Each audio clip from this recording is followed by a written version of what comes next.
Pengertian kepala madrasah atau sekolah. Kepala madrasah berarti pemimpin dalam suatu organisasi atau lembaga, sedangkan madrasah merupakan terjemahan dalam bahasa Arab disebut dengan istilah madrasah. Jadi disimpulkan bahwa kepala madrasah adalah seorang tenaga fungsional guru yang diberi tugas untuk memimpin suatu madrasah di mana diselenggarakan proses belajar dan mengajar ataupun tempat di mana terjadinya interaksi agar guru yang memberikan pelajaran dan murid yang menerima pelajaran.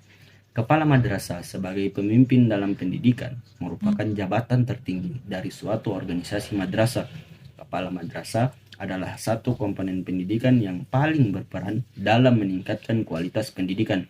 Seorang kepala madrasah adalah orang yang benar-benar seorang pemimpin dan sekaligus sebagai seorang inovator.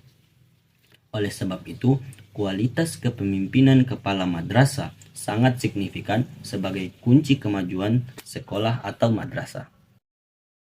Baik, di sini saya akan menjelaskan tugas-tugas yang dikerjakan oleh kepala sekolah. Yang pertama itu pengembangan program kurikulum pembelajaran, dan yang kedua kepegawaian, evaluasi, bimbingan, konferensi, dan pengangkatan. Yang ketiga ada yang namanya manajemen sekolah, kalender mingguan, kantor anggaran, dan surat menyurat. Yang keempat, kegiatan-kegiatan siswa, rapat pengawasan dan perencanaan. Yang kelima, kegiatan kantor di daerah, rapat-rapat tugas dan laporan. Yang keenam, kegiatan dengan masyarakat, kelompok penasehat, konferensi orang tua. Dan yang ketujuh, perencanaan sekolah, rencana pengembangan sekolah, dan rencana kegiatan dan anggaran yang ada di sekolah. Dan yang kedelapan itu ada yang namanya pengembangan profesional, membaca konferensi seminar. Yang kesembilan, mengembangkan perilaku siswa, disiplin, kehadiran, rapat-rapat, dan kerjasamanya. Selanjutnya, peran kepala madrasah dalam manajemen kurikulum.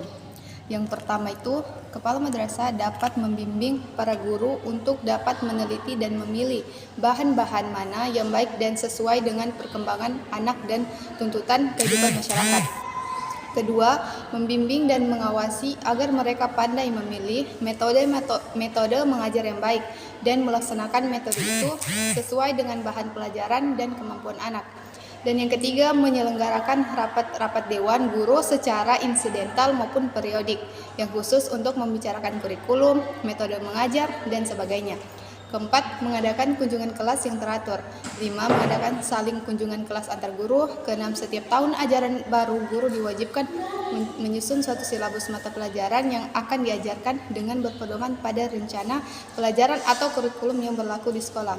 Ketujuh, setiap akhir tahun ajaran, masing-masing guru mengadakan penilaian cara dan hasil kerjanya dengan meneliti kembali hal-hal yang pernah diajarkan sesuai dengan silabus. Dan yang terakhir, setiap akhir tahun ajaran mengadakan penelitian bersama guru-guru mengenai situasi dan kondisi sekolah pada umumnya dan usaha memperbaikinya.